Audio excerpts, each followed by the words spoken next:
j'aimerais vous partager deux tableaux ce matin. Deux tableaux. On va les voir ensemble à travers la parole de Dieu. Deux tableaux à propos de l'histoire de l'Arche de l'Alliance. Le premier tableau, et je vais vous raconter l'histoire. Plutôt que de vous montrer un PowerPoint, plutôt que de lire le texte, on va plonger dans l'histoire ensemble. Je vais vous la raconter, on va la vivre ensemble. Mais si vous voulez vérifier pour être sûr que le petit Suisse raconte pas des choses, je vais vous donner les références de votre Bible, vous vérifiez ce que je dis, d'accord? Ça marche? Donc, le premier tableau que j'aimerais qu'on regarde ensemble, il se trouve dans le livre de 1 Samuel, 1 Samuel, chapitre 4. 1 Samuel, chapitre 4. Et le deuxième tableau va se trouver dans 2 Samuel, chapitre 6. Ça se passe pendant la période des juges en Israël. La Bible raconte que c'était une période difficile pour le peuple d'Israël, que chacun faisait ce qui lui semblait bon. C'est pas mal quand même. Aujourd'hui, dans un monde de liberté, on aime bien faire ce que je veux. Hein? On n'aime pas trop qu'on nous dise qu'est-ce que je devrais faire. Moi, je fais ce que je veux. Je sais ce qui est bon pour ma vie. J'ai envie de faire ceci, je le fais. J'ai pas envie de faire cela, je le fais pas. Mais en même temps, ça amenait une certaine anarchie dans le pays. Chacun faisait ce qui lui semblait bon. Et chacun laissait libre cours à ses pulsions, les exprimait, les vivait, etc. Chacun faisait ce qui lui semblait bon. Et c'était une période, à cause de cela, difficile. Et un jour, alors que l'armée d'Israël est en guerre avec les Philistins, que le combat fait rage sur le champ de bataille, Israël va se ramasser une bonne raclée. On dit ça ici au Québec, on va se ramasser une bonne raclée. Rac! Ils se sont fait fracasser sur le champ de bataille, le peuple d'Israël. Et la Bible nous dit que les deux fils du sacrificateur Élie, Ophni et Phinehas, vont mourir sur le champ de bataille. Et ce même sacrificateur Élie, qui s'était occupé de Samuel, vous vous rappelez l'histoire? La maman de Samuel qui a amené son fils, elle fait une promesse à Dieu, elle a amené son fils au temple, et c'est ce prophète Élie-là, ce sacrificateur, Élie-là, qui va prendre soin de Samuel. Il avait 2 fils, et ces 2 fils meurent ce jour-là sur le champ de bataille. Et lorsque lui va apprendre ça, il était vieux, il était âgé. Lorsqu'il va apprendre ça, la Bible nous dit qu'il est assis sur sa chaise, il va tomber de sa chaise, il va mourir là. Et la femme de Phinehas, qui est mort sur le champ de bataille, lorsqu'elle va apprendre la nouvelle que son mari est mort sur le champ de bataille, elle était enceinte, ça va déclencher les douleurs de l'enfantement et elle va accoucher sur place.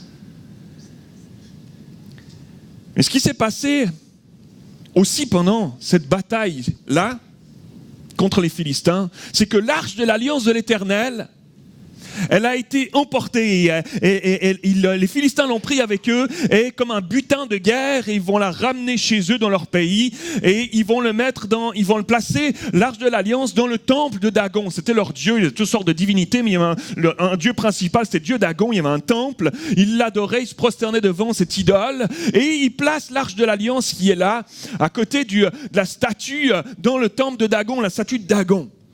Qu'est-ce qui va se passer? Le lendemain, ils se réveillent. Ils rentrent dans le temple de Dagon, puis ils voient l'arche de l'Alliance qui est là, la statue de Dagon qui est couchée à plat ventre comme ça, à côté de l'arche. Ils disent, oh, qu'est-ce qui s'est passé? Il y a eu un peu de vent pendant la nuit. Qu'est-ce qui s'est passé? Ça a soufflé fort cette nuit. Alors hop, ils remettent la statue en place comme ça, et le lendemain matin, ils se représentent, la statue est à nouveau à terre, la tête est détachée, les bras sont détachés, elle est détruite, à côté de l'arche de l'Alliance. Là, ils commencent à se dire, oula, est-ce qu'il y a quelque chose qui est en train de se passer là, qu'on ne comprend pas vraiment? Est-ce qu'il y a une force un peu plus forte que nous qui est en train de prendre place?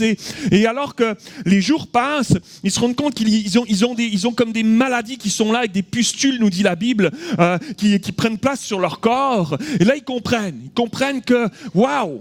Là, il y a quelque chose qui se passe avec cette arche. On l'a prise sur le champ de bataille, un peuple d'Israël. Ils ont un Dieu qui est l'Éternel. Et waouh, commence à prendre peur. Quand ils réalisent tout cela, ce qu'ils vont faire, c'est qu'ils vont dire, on la veut plus cette arche. On va la renvoyer en Israël. Alors, ils la chargent sur un char. Et suivez-moi bien, ils la chargent sur un chariot. Ils mettent 2 vaches à l'avant. ignorance totale des lois d'Israël. Évidemment, ils avaient leurs propres lois à eux. Chaque pays avait ses propres lois, leurs divinités, etc., leurs règles, leurs règlements. Eux, ils n'ont aucune loi de comment les Lévites, comment Dieu avait dit aux Lévites de faire avec l'arche de l'Alliance, qui c'est qui devait les porter, comment on devait le faire, etc. Tous ces règlements, ils étaient ignorants de ça. Donc, un chariot, 2 vaches, et les 2 vaches s'en vont. Et puis, les directions Israël. Et c'est comme ça que le chariot, l'arche de l'Alliance sur le chariot, brinque-ballon, comme ça, avec les 2 vaches, s'en va tout seul, direction la frontière, passe la frontière, et là, ils vont recueillir l'arche. Et c'est là que se dessine mon premier tableau. L'arche va atterrir finalement dans la maison d'un homme qui s'appelle Abinadab. Et cette arche va rester là pendant une vingtaine d'années. Une vingtaine d'années chez cet homme, chez Abinadab. Et les fils et les filles d'Aminadab, imaginez-vous quelques instants, ils vont grandir en côtoyant l'arche de l'Alliance de l'Éternel. Waouh, la présence de Dieu, la puissance de Dieu.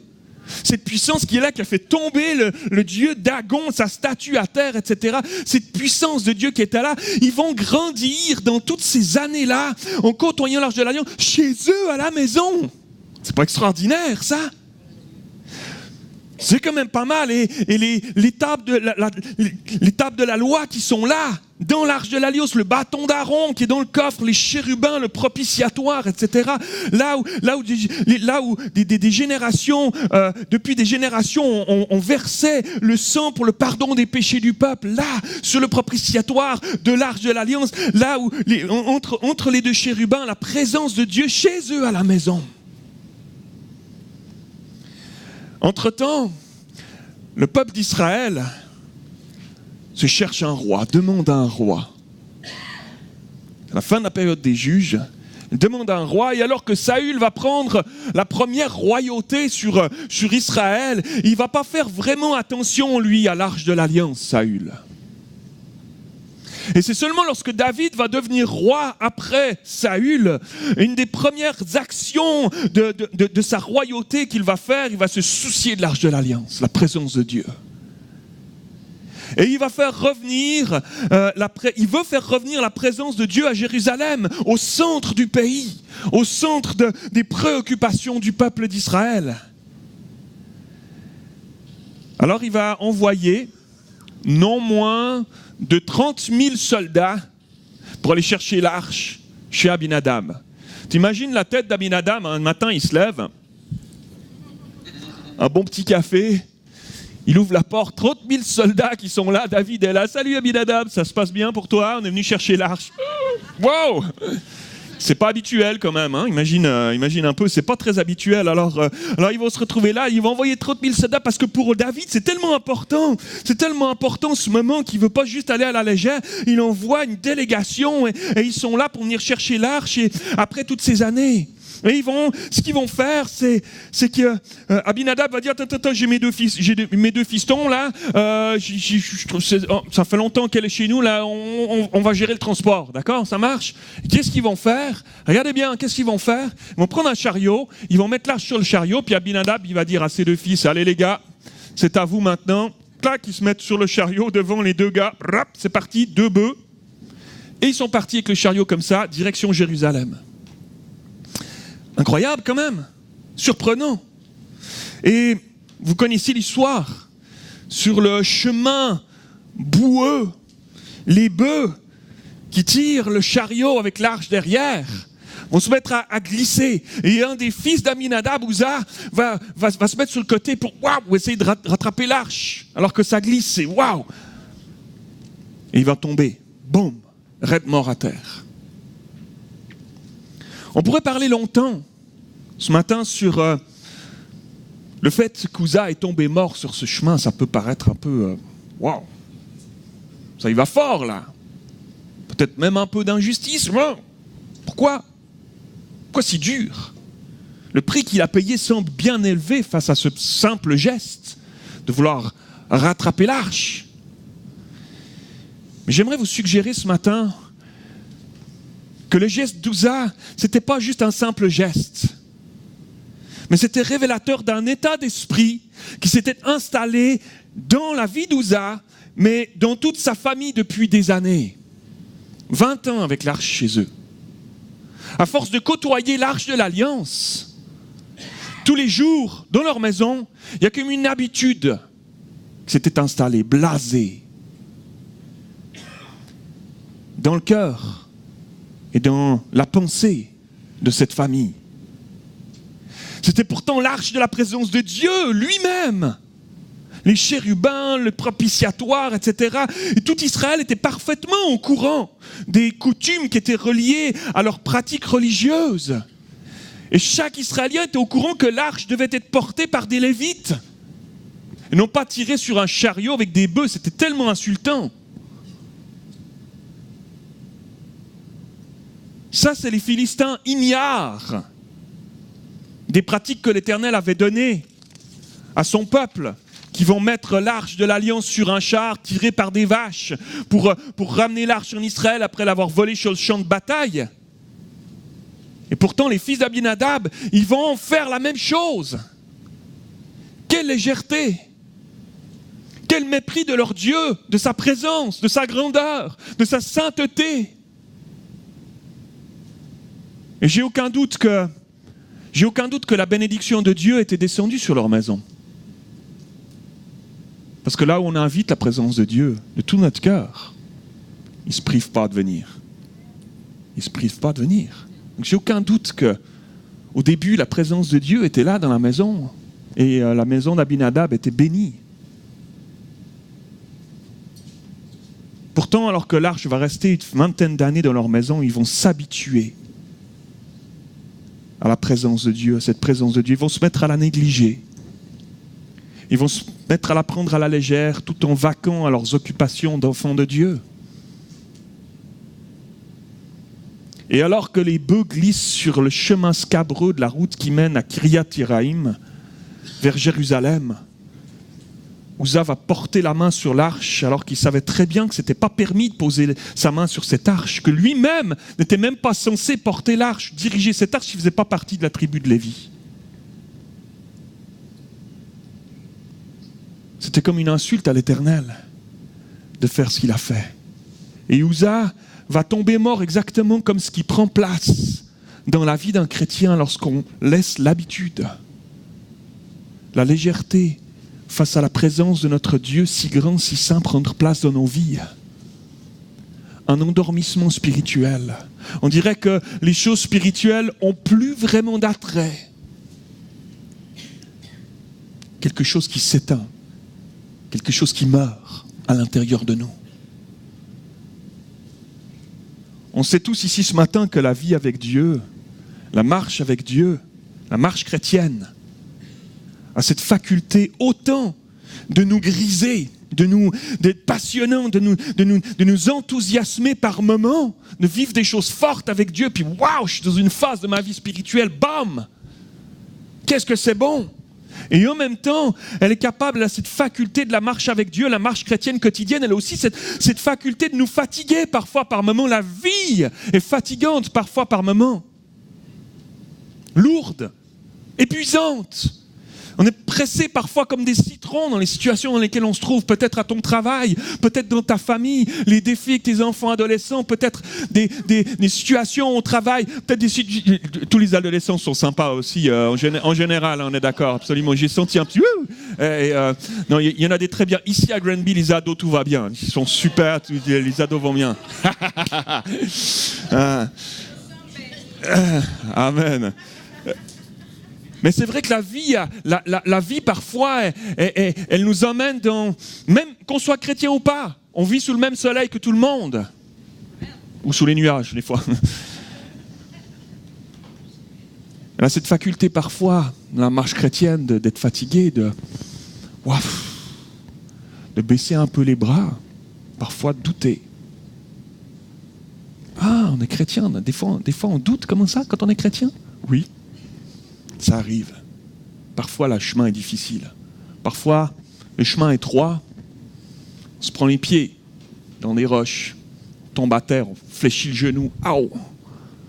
On se relève par la grâce de Dieu, puis on reparle sur le chemin. C'est pas toujours facile. On compte sur la grâce de Dieu. Des fois, c'est La marche avec Dieu, il y a des étapes de nos vies, il y a des phases de nos vies, il faut s'accrocher. C'est vrai. C'est vrai. Et dans ces moments-là, la tentation nous guette de juste fonctionner. On se met en roue libre. On fait juste fonctionner, juste faire les choses comme on sait les faire. Comme on les a toujours faites. Tu sais, je suis chrétien depuis un certain temps, je sais comment me comporter. Tu sais. Juste d'y aller par nos propres forces, nos connaissances, notre expérience, mais juste sans plus user nos genoux dans la prière. La communion avec Dieu. On sait très bien faire les bons chrétiens. Moi, je suis un champion du monde. Tu sais, lever les mains le dimanche matin, tu sais, avoir une attitude que Dieu te bénisse. Tu te plaques un sourire le dimanche matin quand tu arrives au culte. Tu dis, mon frère, tout va bien? Ah, ma soeur, oui, tout va bien. Puis à l'intérieur, comment ça se passe vraiment? Dieu connaît nos cœurs. L'homme regarde à ce qui frappe les yeux, mais Dieu regarde à nos cœurs, il connaît nos vies. Puis on a le droit de passer par des moments aussi parfois où c'est pas facile. Ça vous arrive des fois quand on vous demande comment ça va, de dire je file pas très bien. Non.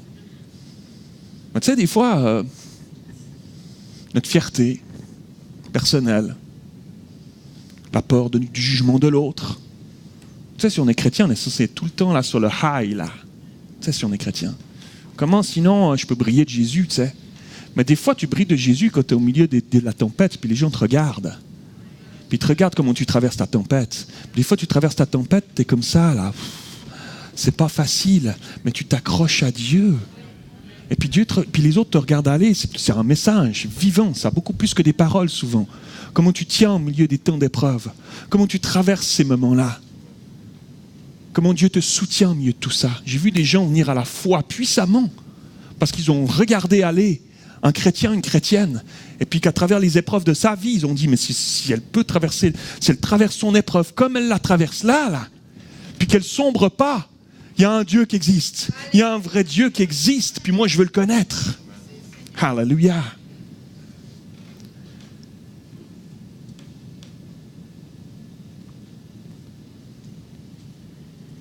Saviez-vous que la ville de Montréal, dans les années 1940, a abrité toute la fortune de l'Angleterre durant la Deuxième Guerre mondiale?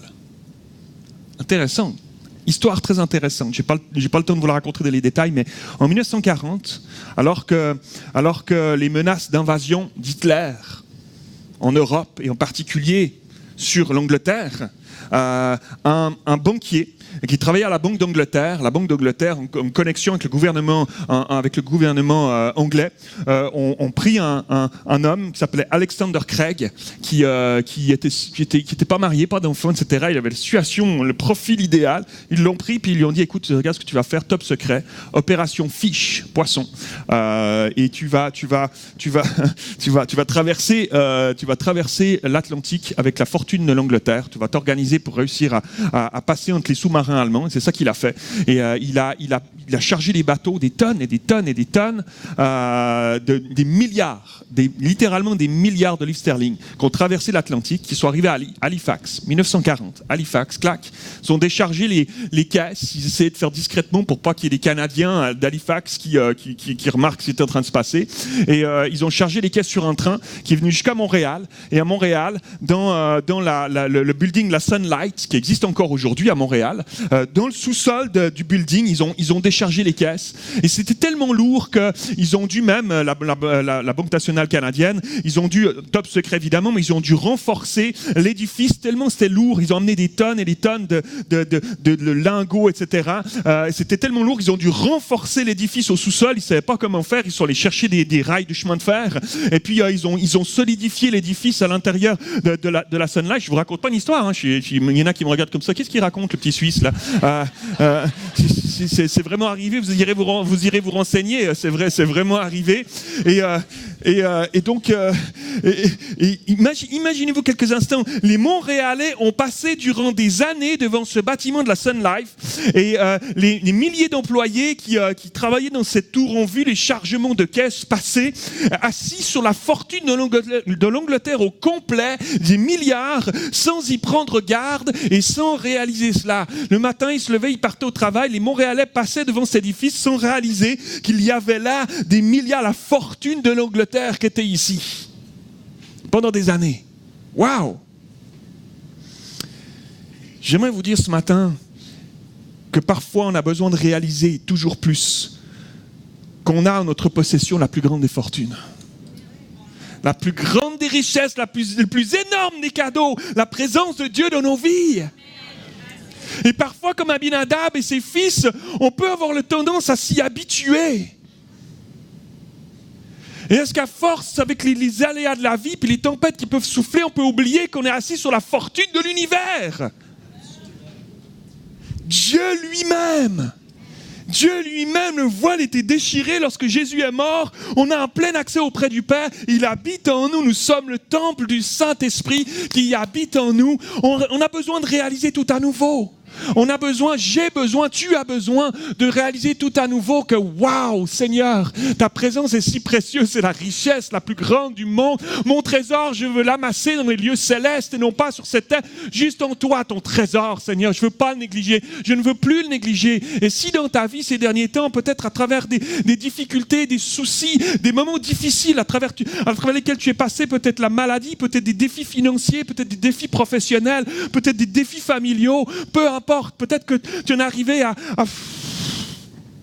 juste de ne plus réaliser que tu es un enfant de Dieu et que Dieu habite en toi et que c'est une richesse tellement magnifique là au milieu et qu'il est capable de venir de poser sa main encore sur ta vie, qu'il n'a pas terminé la bonne œuvre qu'il a commencée en toi et qu'il a des ressources extraordinaires pour toi si tu choisis de ne plus négliger ces choses-là et de venir simplement dans sa présence à dire Seigneur, voilà je suis pas bien, Seigneur voilà ce que je vis, voilà ce qui se passe, voilà mes incompréhensions, voilà mes doutes, mais je sais que toi tu es plus grand. Je sais que toi, tu es plus fort. Et je sais que toi, tu es capable de venir transformer ma vie, Seigneur, comme personne d'autre peut le faire. Et comme moi-même, j'y arrive pas, Seigneur. Il peut le faire avec toi. Ouh. Petit Suisse, là. Ça y va quand même, hein?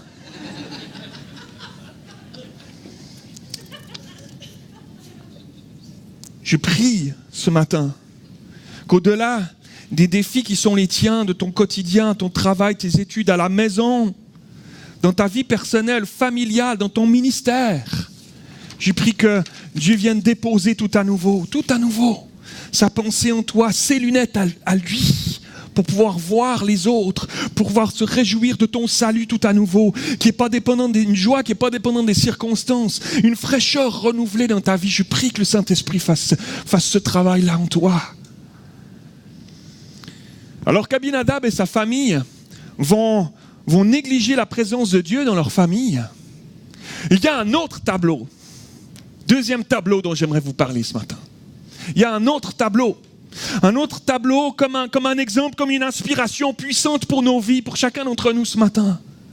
Après l'épisode d'Uza qui porte la main et qui tombe mort, David va prendre peur. Il dit wow, ah wow. Quand même, là, il se passe quelque chose. Là, wow, ça fait un peu peur, ça fait un peu flipper quand même. Hein? Ouf. Donc, qu'est-ce qu'il va faire? Quand il va voir ça, là, il va confier l'arche de l'Alliance à Obed-Édom. Il va la mettre dans la maison d'Obed-Édom, qui est pas très loin de là où la catastrophe est arrivée. Et l'arche va rester pendant 3 mois chez cet homme, Obed-Édom. Et lorsque David va voir que finalement, il n'y a plus de mort, tout se passe bien, ça se passe bien, hop, il va aller chercher chez Obed-Édom l'arche et puis il va la ramener finalement à Jérusalem. Il va finir ce fameux voyage, cette fois pour de bon. Et ils vont amener cette fois-là des Lévites pour porter l'arche. Ils vont amener des Lévites, ils vont faire ça comme ça devait se faire, comme Dieu l'avait prescrit, et ils vont entrer dans des réjouissances incroyables. On connaît tous cette histoire, David qui danse devant l'arche, et ce moment juste extraordinaire, tellement la joie est là.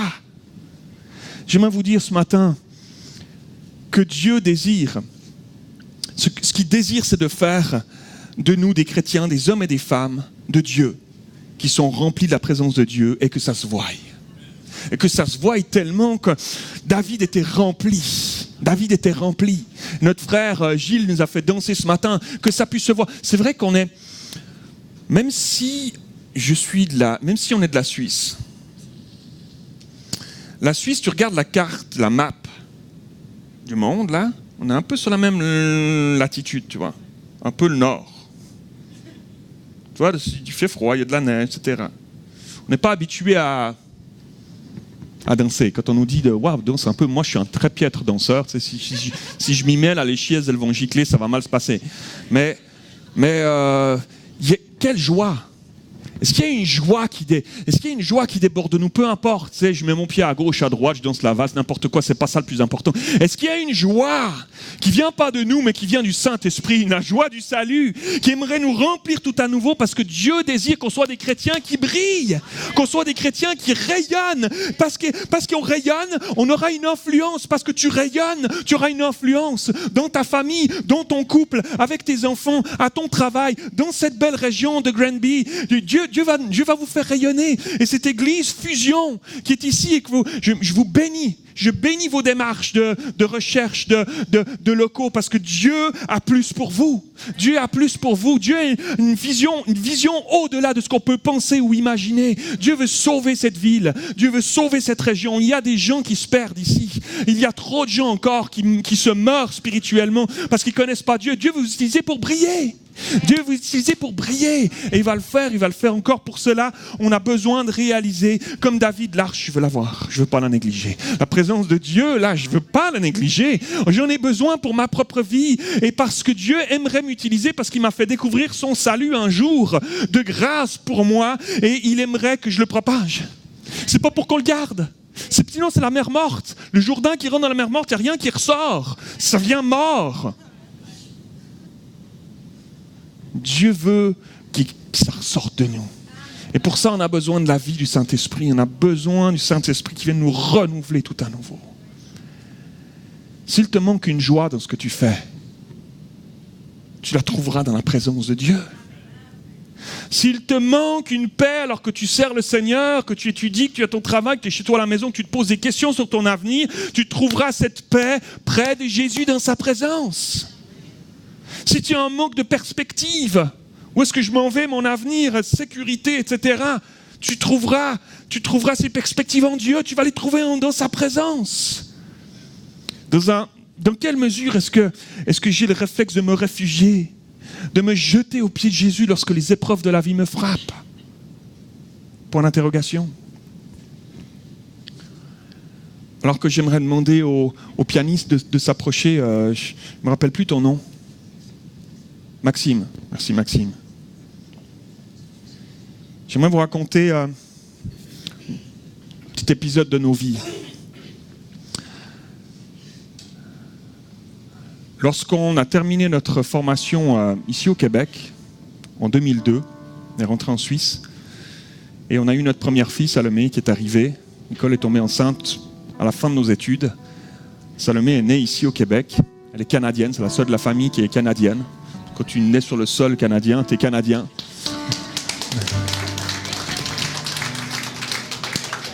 C'est une petite Suisseau-canadienne. Et les années ont passé, on a eu de la difficulté à avoir des enfants. Donc c'est une grâce, un cadeau de Dieu. Et les années ont passé, et alors que les années ont passé, on s'est posé la question à un moment donné, est-ce qu'on en fait un deuxième? Comment est-ce qu'on fait? Puis là, le Seigneur nous a vraiment mis à cœur, quelque chose qui nous avait mis à cœur des années auparavant, d'adopter un enfant. Et c'est devenu fortement vraiment sur notre cœur. On disait, on choisit de faire un enfant nous-mêmes, ou est-ce qu'on choisit d'ouvrir notre cœur à un enfant ailleurs qui a besoin d'aide? Et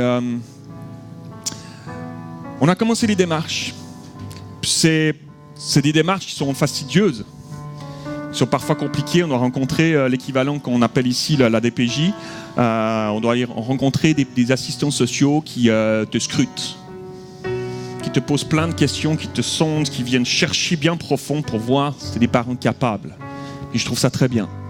Mais en même temps, c'est un parcours à parcourir. Faut passer à travers, et c'est des séances sur séances sur séances, ça prend du temps, ça s'échelonne sur des mois, il y a même des listes d'attente qui sont là, tu ne peux pas venir tout de suite, tu ne peux pas y aller tout de suite, etc. Et au bout de ce chemin-là, on a finalement eu l'autorisation pour adopter. Puis après démarre toute la démarche où on adopte tout. Puis quel pays, quel orphelinat, quel endroit, etc. Il y a toutes sortes de choses qui se passent sur la surface de la terre au niveau de l'adoption, et des choses belles et beaucoup de moins belles. Et Dieu a mis en place, je n'ai pas le temps de vous raconter tous les détails, mais Dieu a mis en place miraculeusement un contact avec une mère chrétienne à travers la petite école la maternelle où Salomé, notre fille, allait à l'école. Elle était chrétienne, on a découvert ça. Puis elle a adopté des enfants au Tchad, en Afrique. Puis elle nous a mis en contact avec l'orphelinat. Et nous, de notre cœur, Salomé avait déjà 6 ans. Et de notre cœur, on s'est dit, on veut s'ouvrir à peut-être des enfants,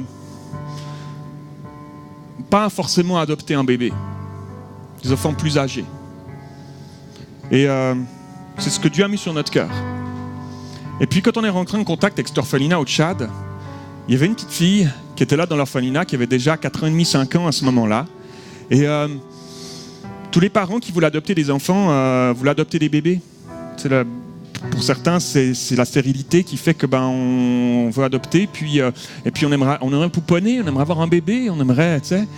Et du coup, tous les bébés qui étaient là, ils avaient des familles déjà prévues, et ils se demandaient, ils se disaient, quel sera l'avenir de cet enfant? Ils priaient dans cet orphelinat pour dire, on veut ces petites filles, on trouve quelqu'un pour eux.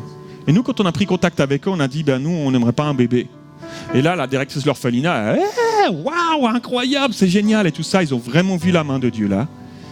Et à partir de là, a commencé toutes les démarches avec le Tchad pour pouvoir aller chercher Emma. Et c'était des démarches compliquées. C'était des démarches compliquées, c'est ces pays africains qui ne fonctionnent pas tout à fait comme nous, il n'y a pas l'organisation que nous on a, il n'y a pas la structure que nous on a, etc. Et le dossier a pris des mois. Et pendant ce temps-là, nous, comme on savait que c'était Emma, on était en contact avec l'orphelinat, on se téléphonait, on appelait Emma, puis on disait, c'est nous, on va t'adopter, on va venir te chercher un jour. Alors elle nous appelait déjà papa, maman, et puis on s'appelait au téléphone semaine après semaine, etc. Et il y avait vraiment une relation qui commençait à prendre place et qui nous réjouissait tellement. Et notre dossier a pris du temps là-bas, et à un moment donné, ultimement, il devait arriver au tribunal.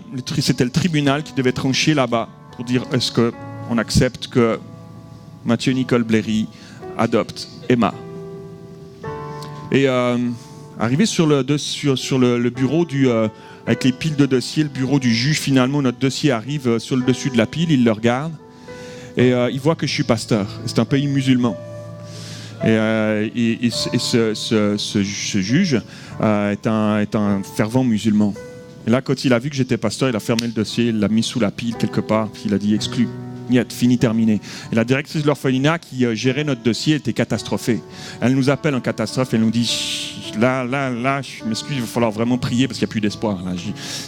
Celui qui peut vous libérer, le truc, il a dit exclu, c'est exclu. Et pendant ce temps-là, il faut savoir aussi que c'était une période difficile parce qu'il y avait eu un trafic d'enfants qui s'était passé à travers une association française l'Arche de Zoé, qui achetait des enfants à des familles pauvres là-bas et puis qui les revendait à des prix pas possibles pour des familles adoptives en France, etc. Et ça avait été mis au jour, et les peuples tchadiens, ils se sentaient tellement blessés et tellement humiliés par tout ça que ça rajoutait encore en plus. Il y a des blancs qui viennent adopter nos enfants, là, qui viennent nous retirer qui viennent nous voler nos fils et nos filles, quoi. Et on s'est dit, waouh. Je me rappelle qu'à ce moment-là, avec Nicole, on a raccroché le téléphone avec la directrice, puis on a dit, oh, Seigneur, on va faire comment? Et notre réflexe, et je remercie le Seigneur, vraiment, de ce réflexe-là. Je prie que ce réflexe-là soit dans ta vie et soit dans chacune de nos vies. Notre réflexe, c'est on s'est jeté sur nos genoux. On s'est jeté sur nos genoux, puis on a crié à Dieu, on a dit, Seigneur, les moyens humains, là, il n'y a plus rien. J'ai aucun moyen. Moi. On se sent si petit dans ces moments-là, si impuissant. Et on a crié à Dieu, puis on s'est mis à prier, puis à force de prier, à un moment donné, dans l'intercession, on a senti comme il y avait comme un esprit de combat qui venait là, puis on a commencé à proclamer, puis on a commencé à dire maintenant, dans le nom de Jésus, Seigneur, tu vas libérer cette situation, dans le nom de Jésus, je prie pour cet homme, etc. Pendant qu'on priait, dans la nuit qui a passé, la fille de cet homme, petite fille de 2-3 ans, de ce juge, est tombée gravement malade. Tout à coup, quelque chose, ne savait pas ce qui était, il il va à l'hôpital, c'est des hôpitaux, c'est des dispensaires qui service minimum, pas faire grand-chose. Et là, il est là, puis il court dans les rues avec sa fille dans les bras. Comment je vais faire? Et finalement, il tombe sur le dispensaire de l'orphelinat. Il arrive avec sa fille dans les bras, puis la directrice de l'orphelinat, c'est une infirmière. Puis c'est elle qui l'accueille. Puis il s'occupait des enfants malnutris, puis ils avaient un dispensaire là, dans le cadre de l'orphelinat. Et puis il arrive avec sa fille à moitié mourante dans les bras, puis la directrice prend cet enfant et va s'en occuper dans le restant de la nuit, va s'occuper de cet enfant, etc. Et va lui donner les soins, puis elle va prier pour. Elle va prier pour l'enfant. Et le lendemain matin, le père vient chercher sa fille en se disant, elle est sûrement morte. Puis il arrive, puis la directrice elle lui remet la fille dans les mains, puis il dit, elle est en pleine forme, tout va bien. Et là, le juge, il dit, waouh, waouh, je pensais qu'elle était morte, ma fille. Qu'est-ce que je peux faire pour vous? Dites-moi n'importe quoi, qu'est-ce que je peux faire pour vous? Alléluia, moi je le sais. Voilà ce que vous allez faire. Voilà ce que vous allez faire pour moi. Il y a un dossier que vous avez mis sous la pile. Vous allez le reprendre, vous allez le reposer sur la pile. C'est le dossier d'Emma. Et puis vous allez l'après-midi, il était dans son bureau, il mettait son approbation sur le dossier. Et puis on a pu, le dossier a pu continuer, on a pu aller chercher notre fille, elle est ici avec nous, Emma. Dieu est bon.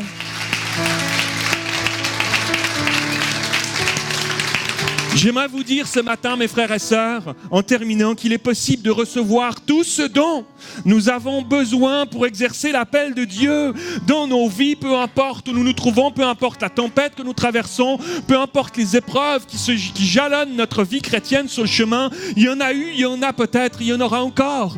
Peu importe ces choses-là, dans toutes les ressources que nous pouvons trouver en Dieu, nous trouverons cette paix, nous trouverons cette joie, nous trouverons ce dont nous avons besoin pour marcher sur le chemin et briller encore, et briller de lui dans la mesure où on va rester proche, collé à lui, collé à notre Jésus, comme Obed-Édom l'a fait. Et je termine avec ceci, regardez la pensée extraordinaire. La plus belle image de cette histoire, de ces deux tableaux, la plus belle image, on la retrouve dans 1 Chronique, chapitre 15. C'est lorsque le cortège qui est autour de l'arche monte vers Jérusalem, et David qui danse, qui est là, les musiciens sont là, les harpes, les flûtes, les tambourins, les réjouissances. Au milieu de cette foule, la Bible nous dit, au milieu de cette foule en liesse qui se réjouit, tellement réjouie de voir la présence de Dieu revenir au milieu d'eux, il y a un homme. Il y a un homme, c'est Obed-Édom. Il est là, mon Obed-Édom. Il a choisi de ne pas rester en arrière.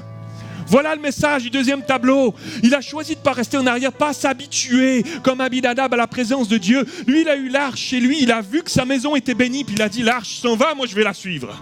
L'arche s'en va, je laisse ma maison, je laisse mes affaires, moi je m'en vais à Jérusalem. Et je m'en vais à Jérusalem. Alléluia, il suit l'arche de la présence de Dieu. Cette arche, elle peut quitter ma maison, mais moi je ne quitterai pas cette arche. Je ne laisserai pas la présence de Dieu s'éloigner, s'en aller sans moi. Je laisse ma maison s'il le faut, à tel point que lorsque l'arche était installée à Jérusalem, dans le temple, on va retrouver un portier qui était gardien de l'arche à Jérusalem, et son nom était Obed-Édom. Obed-Édom, 1 Chronique 15, 24. Obed-Édom et Yishia étaient portiers de l'arche. Quoi de mieux pour lui, qui avait côtoyé la présence de Dieu chez lui à la maison, que de devenir gardien de l'arche. Ah, c'est génial. Il a trouvé l'endroit le plus proche possible. Le plus proche possible. Il se tenait là, à longueur de journée, tout près de l'arche, de la présence de Dieu, à être attentif aux gens qui passaient, à s'assurer que tout se passait bien autour du tabernacle, autour de l'arche, etc. J'aimerais vous dire ce matin que la meilleure place dans ta vie chrétienne, dans ta marche quotidienne, c'est pas un poste ou c'est pas un titre, c'est pas dans le prestige des jeunes qu'on peut aller rechercher ces choses-là.